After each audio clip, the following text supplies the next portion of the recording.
Hello, എല്ലാവർക്കും നമസ്കാരം. എല്ലാവർക്കും നമ്മുടെ പുതിയൊരു വീഡിയോയിലേക്ക് സ്വാഗതം. അപ്പോൾ അതാ രാവിലെ തന്നെ എഴുന്നേറ്റ് ഇത്തിരി വൈകിട്ട് തന്നെയാണ് കേട്ടോ ഇപ്പോൾ എഴുന്നേൽക്കുന്നത്. തലേദിവസം നേരം വൈകി കിടക്കണോണ്ടാണ് നേരം വൈകി എഴുന്നേൽക്കുന്നത്. അല്ലാണ്ട് നിവൃത്തിയില്ലല്ലോ. നമുക്ക് ഉറക്കം കറക്റ്റായിട്ട് കിട്ടിയാൽ തന്നെയാണ് ഉഷാറാവുള്ളൂ. അതേപോലെ ഫുഡും ഇത് രണ്ട് വിശ്രമം ഒക്കെ നമുക്ക് വേണം, അല്ലെങ്കിൽ പിന്നെ നമ്മൾ ഉഷാറാവാണ്ട് പോകൂലേ. അപ്പോൾ അത് രാവിലെ തന്നെ എഴുന്നേറ്റ് ചോറ് ചേട്ടൻ വാർത്ത് വെച്ചിട്ടുണ്ടായിരുന്നു, ചായയും വെച്ചിട്ടുണ്ടായിരുന്നു കേട്ടോ. ഞാൻ പതുക്കെ എഴുന്നേറ്റ് വന്നോളൂ. പിന്നെ ഞാൻ വേഗം മീൻകറി വെക്കാനായിട്ട് നിൽക്കുകയാണ്. ചേട്ടനെ കൊണ്ടുപോകണ്ടേ, അത് കാരണം കൊണ്ട് സമയം അധികം ഇല്ല. അപ്പോൾ വേഗം മീൻകറിയുടെ പരിപാടിയും കാബേജ് തോരനാണ് കേട്ടോ ഇന്ന് വെക്കണത്. അതൊന്നും പ്രത്യേകിച്ച് റെസിപ്പി പറയാനൊന്നും ഇല്ലല്ലോ. അപ്പം നമ്മുടെ മനസ്സ് വല്ലാണ്ട് അങ്ങോട്ട് തളർന്നു പോണ പോലെ തോന്നാറില്ലേ? എനിക്കങ്ങനെ തോന്നിയ കുറച്ച് നാളുകളായിരുന്നു കേട്ടോ ഇപ്പോൾ കഴിഞ്ഞു പോയത്. ആ മനസ്സ് തളർന്ന പോലെ തന്നെ ശരീരം ആദ്യം തളർന്നു, അതോടുകൂടി മനസ്സും തളർന്നു. വീഡിയോ പോലും ഞാൻ ഇടാണ്ടിരുന്നു. അത്രയും എനിക്ക് എന്താ പറയുക, ശരീരം മാത്രമല്ല മനസ്സും കൂടി തളർന്ന ഒരവസ്ഥ തോന്നിയായിരുന്നു കേട്ടോ. എന്നുവെച്ചാൽ നമുക്ക് എനിക്ക് പറ്റിയതെന്ന് വെച്ചാൽ അസുഖങ്ങൾ ഇങ്ങനെ ചെറിയ ചെറിയ അസുഖങ്ങളായിരുന്നു. പക്ഷേ എനിക്ക് തോന്നി എനിക്ക് എന്തൊക്കെയോ പ്രശ്നങ്ങളാണെന്ന്. ഒന്നും കാര്യമായിട്ടുള്ള പ്രശ്നങ്ങളല്ല, പക്ഷേ എനിക്ക് കഷ്ടകാലമാണ്, അങ്ങനെയാണ് ഇങ്ങനെയാണ്. നമ്മൾ 100 കൂട്ടം ചിന്തിച്ച് കൂട്ടും നമുക്കൊരു കുഞ്ഞ് അസുഖമൊക്കെ വരുമ്പോൾ. അതേപോലെ തന്നെ ഞാനും ചെയ്തു. ഞാൻ കുറേ നാളായിട്ട് അങ്ങനെ മനസ്സങ്ങനെ വിഷമിക്കാറൊന്നുമില്ല. ഇത്തിരി നേരം വിഷമിച്ചാൽ തന്നെ ഞാൻ നന്നായിട്ട് എൻഗേജ്ഡായി അതൊക്കെ ശരിയാക്കി എടുക്കാറ് പതിവുണ്ട് കേട്ടോ. പക്ഷേ ഇപ്രാവശ്യം എന്താ പറയുക, കുറച്ച് ദിവസം ഏകദേശം ഒരു മാസത്തോളം തന്നെ എനിക്കങ്ങനെ വല്ലാണ്ട് വീഡിയോ ഇടാൻ പറ്റാണ്ടും, ജോലിക്ക് പോയാലും അവിടെ ജോലിക്ക് ഞാൻ 3-4 ദിവസം ലീവ് എടുത്തു കേട്ടോ. അവിടെ ചെന്നാലും ശരിക്കൊന്ന് ഒരു ശരീരസുഖമില്ല, മനസ്സുഖമില്ല. എന്നാൽ ജോലിയൊന്നും ചെയ്യാണ്ടിരിക്കുമ്പോൾ മനസ്സിൽ വല്ലാണ്ട് അങ്ങോട്ട് ടെൻഷൻ അങ്ങോട്ട് വന്ന് നിറയും കേട്ടോ. പിന്നെ ഞാൻ കഴിഞ്ഞ ആഴ്ചയിൽ ആ പുല്ലൊക്കെ വെട്ടിയില്ലേ, അന്ന് എനിക്ക് ശരിക്കും അങ്ങോട്ട് സുഖമൊന്നും ആയിട്ടുണ്ടായിരുന്നില്ല. പക്ഷെ ഞാൻ തന്നെ വിചാരിച്ചു ഇനി ഇങ്ങനെ കിടക്കുകയും ഇരിക്കുകയും ഒക്കെ ചെയ്ത് കഴിഞ്ഞാൽ എനിക്ക് കൂടുതലും മനസ്സ് തളർന്നു പോവും. പിന്നെ എന്നെ ഒന്നിനും കൊള്ളില്ലാണ്ടോ. നമ്മുടെ മനസ്സ് തളർന്നു കഴിഞ്ഞാൽ പിന്നെ നമ്മളെ കൊണ്ട് എന്ത് കാര്യമല്ലേ. അപ്പോൾ കൂട്ടുകാരായാലും അങ്ങനെയൊക്കെ തന്നെ നമുക്ക് എന്തെങ്കിലുമൊക്കെ ഒരു കാരണങ്ങളുണ്ടാവും. എപ്പോഴും കാരണങ്ങളൊന്നും ഇല്ലാണ്ടിരിക്കില്ല, ഭയങ്കര ടെൻഷനാവും. അപ്പോൾ ഏറ്റവും അധികം ചെയ്യേണ്ടത് നമ്മൾ എൻഗേജ്ഡ് ആവുക എന്നുള്ളത് തന്നെയാണ്. നമുക്ക് എന്താ ചെയ്യാനുള്ളത് അത് ചിന്തിക്കുക, എന്നിട്ട് അത് ചെയ്യുക കേട്ടോ. പിന്നെ നമുക്ക് വരേണ്ടതൊക്കെ നമുക്ക് വന്നു ചേർന്നോളും. നമുക്ക് ചിലപ്പോൾ തോന്നും ഇതില്ല മറ്റുള്ളവർക്ക് അങ്ങനെ അതൊക്കെ ചിലപ്പോഴൊക്കെ നമുക്ക് തോന്നും. എത്രയൊക്കെ നമ്മൾ എന്താ പറയുക മനസ്സിന് ശരിയാക്കി എടുത്താലും ചില നേരത്തെ അങ്ങനെയൊക്കെ തോന്നില്ലേ. ഞാൻ പറയുന്നത് കൂട്ടുകാർക്ക് മനസ്സിലാവുണ്ടോ എന്നറിയില്ല. മനസ്സിലായില്ലെങ്കിൽ കമൻറ്റ് ഇട്ടോളാം, മനസ്സിലാവണവരും കമൻറ്റ് ഇട്ടോളാം കേട്ടോ. അപ്പം ഞാൻ സൺഡേയിൽ ഞാൻ നേരം വെളുത്തപ്പോൾ ഞാൻ തലേദിവസം തന്നെ തീരുമാനിച്ചു, ഇന്ന് ഞാൻ ആ പുല്ലൊക്കെ മുറ്റം മുഴുവൻ വൃത്തിയാക്കുന്നു. ചേട്ടാ ആദ്യം ചീത്തയൊക്കെ പറഞ്ഞു ചെയ്യണ്ടെന്നൊക്കെ പറഞ്ഞു. പക്ഷെ ചേട്ടൻ തന്നെ പറഞ്ഞു, ഞാൻ പിന്നെ ചീത്തയൊന്നും പറയാണ്ടത് നിനക്കൊരു ഉഷാറ് വരുമല്ലോ എന്ന് വിചാരിച്ചിട്ടാണെന്ന്. അതൊരു സത്യമായിരുന്നു കേട്ടോ. എനിക്കന്ന് ആ പുല്ല് മുഴുവൻ വെട്ടിയെടുത്തിട്ട് പിറ്റേ ദിവസം ശരീരം മുഴുവൻ വേദനയൊക്കെ ഉണ്ടായിരുന്നു. ഒറ്റയടിക്ക് നമ്മൾ അങ്ങോട്ട് ചെയ്യല്ലേ. പക്ഷെ ഞാനത് കാര്യമാക്കില്ല. വൈകുന്നേരം നല്ല ഉപ്പിട്ട് വെള്ളമൊക്കെ ചൂടാക്കി അമ്പത്തഞ്ചിനൊക്കെ പറ്റി അങ്ങനെ കിടന്നുറങ്ങി പിറ്റേ ദിവസം നല്ല ഉഷാറായിട്ടാണ്. പിന്നെ 2 ദിവസത്തേക്ക് കാര്യമായിട്ടുള്ള പണികളൊന്നും ചെയ്തില്ല.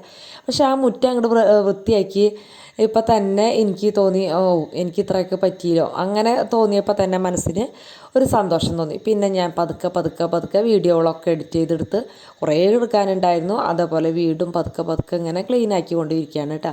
അപ്പോൾ ഓരോ ദിവസം എന്ത് വീഡിയോ എടുക്കണം, എന്തൊക്കെ ക്ലീൻ ചെയ്യണം, എന്തൊക്കെ വൃത്തിയാക്കണം എന്നൊക്കെ ആലോചിച്ചാൽ ഇപ്പോൾ സത്യം പറഞ്ഞാൽ ആ മാനസിക ബുദ്ധിമുട്ടൊക്കെ എൻ്റെ മാറി കിട്ടിയിട്ടോ. ചേട്ടൻ പോലും പറഞ്ഞു നമുക്ക് എന്തോ ഒരു കഷ്ടകാലമാണെന്ന്. പക്ഷെ ഞാൻ ഇങ്ങനെ ചിന്തിച്ചു, അതിന് മാത്രമേ എനിക്ക് എന്തുട്ടപ്പോൾ ഇത്ര അസുഖം.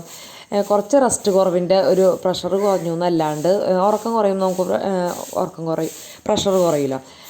അത്രയും ഒരു പ്രശ്നമല്ലേ ഉണ്ടായുള്ളൂ. പിന്നെ അതിൻ്റെ പിന്നാലെ എന്താ പറയുക, പല്ല് വേദനയൊന്നും വലിയ അസുഖങ്ങളൊന്നും അല്ലല്ലോ. പിന്നെ നമ്മുടെയൊക്കെ കണ്ടപ്പൻ്റെ പല്ല് കൊണ്ടത് അതൊക്കെ എന്താ പറയുക, ചെറിയൊരു ശ്രദ്ധക്കുറവ് അത്രയ്ക്കൊക്കെ ഉള്ളൂ. അല്ലാണ്ട് വലിയ കഷ്ടകാലമാണ്, എനിക്ക് എന്തോ വരികയാണ് എന്നൊക്കെ ചിന്തിച്ചപ്പോൾ ഞാൻ പറഞ്ഞില്ലേ, എനിക്ക് അങ്ങോട്ട് വല്ലാണ്ട് മനസ്സ് തളർന്നു പോയി. വീഡിയോ എടുക്കാനോ അങ്ങനെ ഒന്നും പറ്റിയില്ല. പക്ഷെ ഞാൻ തന്നെ ചിന്തിച്ചു, ഇതൊക്കെയാണോ വലിയ കാര്യം, എൻ്റെ അമ്മയുടെ കാര്യം തന്നെ എടുത്താൽ മതി, എന്തോരം വലിയ കഷ്ടപ്പാടൊക്കെ അനുഭവിച്ചു.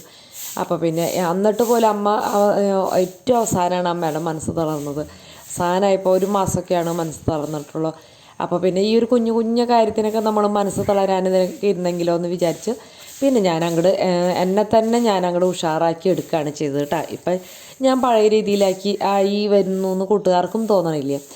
അപ്പോൾ അങ്ങനെ വീണ്ടും തിരിച്ചതുപോലെ വന്നു. അപ്പോൾ കൂട്ടുകാരായാലും ചെറിയ ചെറിയ ചിലപ്പോൾ നമ്മൾ വിചാരിക്കുന്ന കാര്യങ്ങൾ നടക്കാണ്ടിരിക്കുക അങ്ങനെയൊക്കെ വരുമ്പോൾ നമുക്കങ്ങനെ ഭയങ്കര സങ്കടം തോന്നും.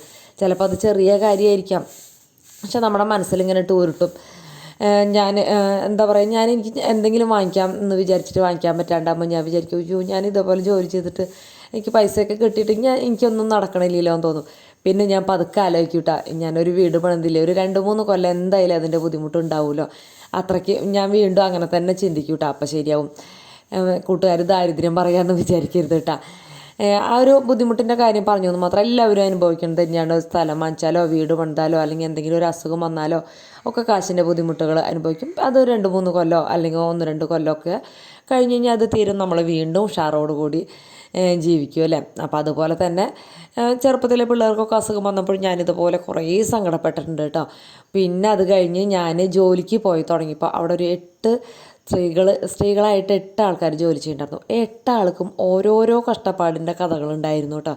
അപ്പം ഞാൻ വിചാരിച്ചു, ഞാൻ അതിന് മുന്നേ എന്താ പറയുക, ഉറങ്ങണ നേരത്തും കരയും, ബാത്റൂമിൽ കയറുമ്പോഴും കരയും, ബസ്സിൽ പോകുമ്പോഴും കരയും, അങ്ങനെയായിരുന്നു.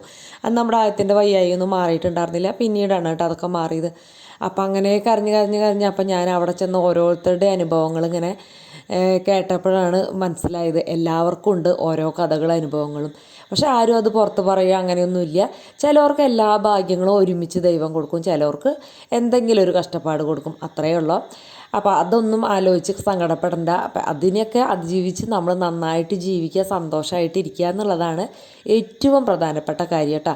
ആ സന്തോഷം മറ്റുള്ളവരിലേക്കും എത്തിക്കുക, ആ ഉഷാറും മറ്റുള്ളവരിലേക്കും എത്തിക്കുക, അത്രയേ ഉള്ളൂ. അപ്പോൾ അതാ അങ്ങനെ ജോലിക്ക് പോലും കഴിഞ്ഞ് തിരിച്ച് വന്ന് ഞാൻ അലക്കാനിട്ടു, ചോറ് തിളപ്പിച്ച് വെച്ചു. പാല് കുറച്ച് ഇരിപ്പുണ്ടായിരുന്നു. അവർ ബ്രൂ കോഫി ഉണ്ടാക്കണം, ബൂസ്റ്റ് ഉണ്ടാക്കണം എന്ന് പറയണല്ലാണ്ട് ഉണ്ടാക്കി കഴിക്കണം കാണാനില്ല. അപ്പം ഞാൻ വിചാരിച്ചു ഞാൻ തന്നെ ഉണ്ടാക്കി കൊടുക്കാമെന്ന് വിചാരിച്ച് ഉണ്ടാക്കി കൊടുത്തു കേട്ടോ.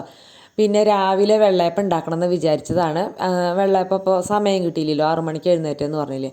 അപ്പോൾ പിന്നെ ഞാനത് ഉണ്ടാക്കിയിട്ടുണ്ടായില്ല, വൈകുന്നേരം ഉണ്ടാക്കാമെന്ന് വെച്ചാൽ. ചോറ് കുറച്ച് കുറവുള്ള പോലെ എനിക്ക് തോന്നുന്നുണ്ട്. ഇനിയിപ്പോൾ കുറവായാലോ. കാലത്ത് സ്റ്റു കറിക്ക് വേണ്ടിയിട്ട് അരിഞ്ഞ് വെച്ചതായിരുന്നു തലേദിവസം തന്നെ കേട്ടോ. അപ്പോൾ അതും കൂടി എടുത്തുങ്ങാണ്ട് ഒരു മുട്ടയൊക്കെ പുഴുങ്ങിയിട്ട് എന്താ പറയുക, മുട്ടക്കുറുമ ഉണ്ടാക്കാമെന്ന് വിചാരിച്ചു. അങ്ങനെ ഒരു ഉരുളക്കിഴങ്ങ്, ഒരു ക്യാരറ്റ്, ഒരു ചെറിയൊരു സവാള, ഒരു കുഞ്ഞ് തക്കാളി, പിന്നെ ഇഞ്ചി, പച്ചമുളക്, കറിവേപ്പില കേട്ടോ. 2-3 മുട്ട പുഴുങ്ങി വെച്ചിട്ടുണ്ട്. മുട്ട ഈ സമയത്തിട്ടില്ല, ബാക്കിയുള്ളത് എല്ലാതും കൂടി കുക്കറിലേക്ക് ഇട്ടിട്ട് 1-2 അടി അടിച്ച് മാറ്റി വയ്ക്കുക കേട്ടോ. സാധാരണ ചിക്കൻ കുറുമി ഇതൊക്കെ ഉണ്ടാക്കണം, ഇതൊരു എളുപ്പത്തിലുള്ള രീതിയാണ് കേട്ടോ. ഇത് തന്നെ നമുക്ക് അടിപൊളിയായിട്ട് വേറെ രീതിയിലും ചെയ്യാം കേട്ടോ. ഇതേ കഷ്ണങ്ങളൊക്കെ ചെയ്തിട്ട് അതിനിടയ്ക്ക് എന്താ പറയുക, ഇതിനെന്താ പറയുക, ചോളം ഇന്നലെ രാത്രി വേവിച്ചതായിരുന്നു. പക്ഷേ 2 ബാലൻസ് ഒന്ന് ഞാൻ ഫ്രിഡ്ജിൽ വെച്ചിട്ടുണ്ടായിരുന്നു. അപ്പോൾ അവർക്കൊന്ന് ചൂടാക്കണം. അപ്പോൾ ഞാൻ വീണ്ടും കുക്കറിലിട്ട് ഒരു അടി അടിച്ച് അവർക്ക് കൊടുത്തു കേട്ടോ. അപ്പോൾ അവർ ആ പാലും ആ ചോളമൊക്കെ കഴിച്ചപ്പോൾ അവർക്ക് വിശപ്പ് മാറി. അവരങ്ങനെ പോയി പഠിക്കാനും അങ്ങനെ ഓരോന്നിനൊക്കെ അവരുടേതായ കാര്യങ്ങൾക്ക് പോയി കേട്ടോ. അപ്പം ഞാൻ ആ കഷ്ണങ്ങളൊക്കെ പിന്നെ ഈ തന്നെ നമ്മൾ ഇഞ്ചി വെളുത്തുള്ളിയും ഒക്കെ വെളിച്ചെണ്ണയിൽ വഴറ്റി, അതുപോലെ സവാളയും തക്കാളിയൊക്കെ വഴറ്റിയെടുത്ത് കഷ്ണങ്ങളൊക്കെ ഒന്ന് വഴറ്റി എന്നിട്ട് വേവിക്കുക. പിന്നെ അതുപോലെ തേങ്ങാപ്പാൽ ഒഴിക്കുക, നെയ്യിൽ അണ്ടിപ്പരിപ്പ് മുന്തിരിയും മൂപ്പിച്ചിടുക. ഇത്രയ്ക്കൊക്കെ ചെയ്താൽ അടിപൊളി സ്റ്റു കറി ആയിരിക്കും കേട്ടോ. അപ്പോൾ അങ്ങനെ നല്ല എന്താ പറയുക, ഗസ്റ്റുകളൊക്കെ വരുമ്പോൾ ഒക്കെ അങ്ങനെയൊക്കെ ചെയ്ത് നോക്കുക. അല്ലാത്തപ്പോഴും ചെയ്യണോണ്ട് കുഴപ്പമൊന്നുമില്ല, ചെയ്യാൻ പറ്റണവർ ചെയ്യുക. ഞാൻ എപ്പോഴും ഇങ്ങനെ ഈസി ആയിട്ടുള്ള കാര്യങ്ങളാണ് കേട്ടോ കൂടുതലും ചെയ്യുക. എല്ലാ പണിയിലും ഞാൻ കുറച്ച് എളുപ്പത്തിലുള്ള കാര്യങ്ങൾ നോക്കും. അത്രയ്ക്ക് അങ്ങോട്ട് ടേസ്റ്റ് കിട്ടില്ല കേട്ടോ. ഞാൻ മുന്നേ പറഞ്ഞ രീതിയിൽ വയ്ക്കുന്ന ടേസ്റ്റ് ഈ ഒരു കറി വയ്ക്കുമ്പോൾ ഉണ്ടാവില്ല. പക്ഷെ സമയം ഭയങ്കരമായിട്ട് ലാഭമുണ്ട് കേട്ടോ.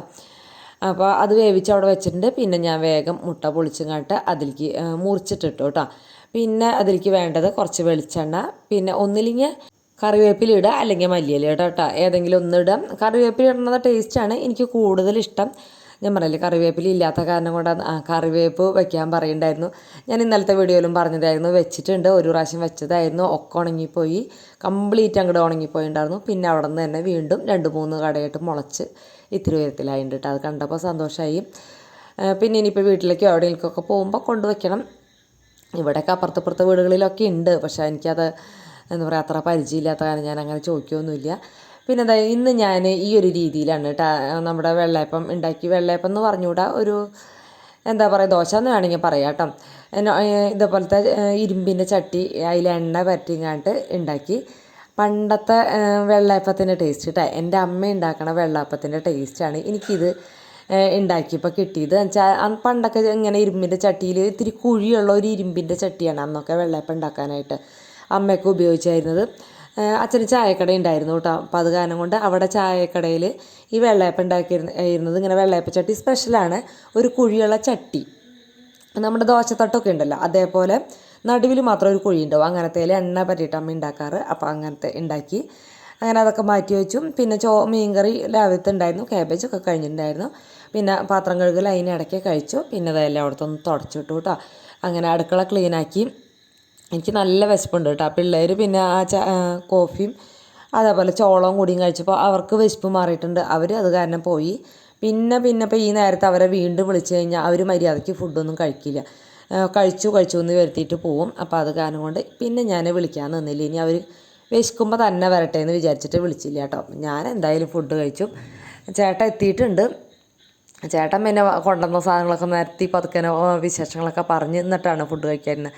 ഞാൻ കഴിക്കാതിരുന്നപ്പോഴേക്കും ചേട്ടനും കൂടി വിളമ്പി അപ്പുറത്ത് വന്നിരിക്കുന്നുണ്ട് കേട്ടോ. ഞാനത് ക്യാമറ തിരിച്ചില്ല എന്നുള്ള ഞാൻ 2 അപ്പം അതേപോലെ നമ്മുടെ എഗ്ഗ് കുറുമയും കൂടി എടുത്ത് കണ്ടിട്ട് കഴിക്കാനിരുന്നു.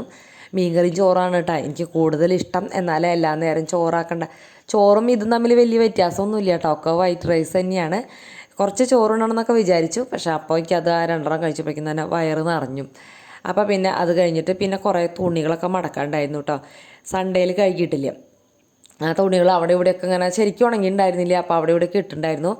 അപ്പോൾ രാവിലെ സമയം ഉണ്ടായിരുന്നില്ല, രാവിലെ മടക്കണം എന്ന് വിചാരിച്ചിട്ട്. അപ്പം ഞാൻ ഇപ്പോൾ എല്ലാതും റൂമിൽ കട്ടിലുമ്മയാണ് കേട്ടോ കൊണ്ട് മടക്കാറ്. അപ്പോൾ ആദ്യത്തെ അവിടെ പഠിക്കാനിരിക്കുന്നുണ്ട് എൻ്റെ റൂമിൽ. അപ്പോൾ പിന്നെ അവനെ ശല്യപ്പെടുത്തണ്ടെന്ന് വിചാരിച്ചിട്ട് ഞാൻ ഇവിടെ ഒരു പായ ഇട്ട് കണ്ട് എല്ലാ തുണികളും അവിടെ നിന്ന് കൊണ്ടുകണ്ട് ഇട്ടിട്ട് ഇവിടെ അങ്ങോട്ട് മടക്കിയിട്ടാണ്. മടക്കി വന്നപ്പോൾ ഇഷ്ടം പോലെയാണ് മടക്കാനുണ്ടായിരുന്നത്. അങ്ങനെ എന്താ പറയുക, ചേട്ടൻ്റെയും എൻ്റെ ചുരിദാറുകളാണ് കേട്ടോ കൂടുതലും. ഏകദേശം ഒരാഴ്ചയായിട്ടാണ് നല്ല തുണികൾ വാഷിംഗ് മെഷീനിൽ ഇടാനുള്ളത് ഞാൻ ഇടയ്ക്കിടയ്ക്ക് എടുത്ത് കഴുകും. പക്ഷേ കല്ലും അലക്കാനുള്ളത് അങ്ങനെ രാത്രിയല്ല, മിക്കവാറും പകലിപ്പോൾ രാവിലെ 6 മണിക്ക് എഴുന്നേൽക്കണോണ്ട് അത്രയ്ക്കാണ് സമയം കിട്ടണില്ലല്ലോ. അപ്പോൾ വൈകുന്നേരം ആകുമ്പോൾ മെഷീനിലിടലാണ് കൂടുതൽ നടക്കുക. അങ്ങനെ അതേ തുണികളൊക്കെ മടക്കലൊക്കെ കഴിഞ്ഞു. എല്ലാതും അതിൻ്റെ സ്ഥാനത്ത്. അപ്പോൾ അവരുടെ ഒരു പെട്ടി അവിടെ ഇരിക്കുന്നുണ്ടായിരുന്നു, അതിൽ തന്നെ ആക്കി വെച്ച് കൊണ്ടുപോയിക്കോളാൻ പറഞ്ഞു കേട്ടോ. അപ്പോൾ ഇന്നത്തെ വീഡിയോ കൂട്ടുകാർക്ക് എല്ലാവർക്കും ഇഷ്ടപ്പെട്ടു എന്ന് വിചാരിക്കുന്നത്. ഞാൻ പറഞ്ഞ കാര്യങ്ങളൊക്കെ മനസ്സിലായി എന്ന് വിചാരിക്കുന്നത് കേട്ടോ. മനസ്സിലായില്ലെങ്കിൽ ഒന്ന് കമൻറ്റ് ഇട്ടോളാം. അപ്പോൾ എല്ലാവരും അഭിപ്രായം എഴുതിക്കോളൂ കേട്ടോ. അപ്പോൾ വീഡിയോ ഇഷ്ടപ്പെട്ടെങ്കിൽ സബ്സ്ക്രൈബ് ചെയ്യാൻ മറന്നു പോകരുത്. അതുപോലെ തന്നെ ലൈക്ക് അടിക്കാനും മറക്കരുത്. പിന്നെ ഒന്ന് ഷെയർ ചെയ്യാൻ പറ്റിയ ഷെയർ ചെയ്യുക. കൂട്ടുകാരികൾക്കൊക്കെ ഇഷ്ടമുണ്ടെങ്കിൽ ഒന്ന് കാട്ടി കൊടുത്തു നോക്കട്ടെ. അപ്പോൾ അവർ കാണുകയാണെങ്കിൽ എനിക്കും അതൊരു കാര്യമാണല്ലോ, അവർക്കും അതൊരു ഇഷ്ടമാവുക വെച്ചാൽ അത്രയായല്ലോ. അപ്പം ഇനി നാളെ രാവിലെ 9 മണിക്കാണ്. ഓക്കേ.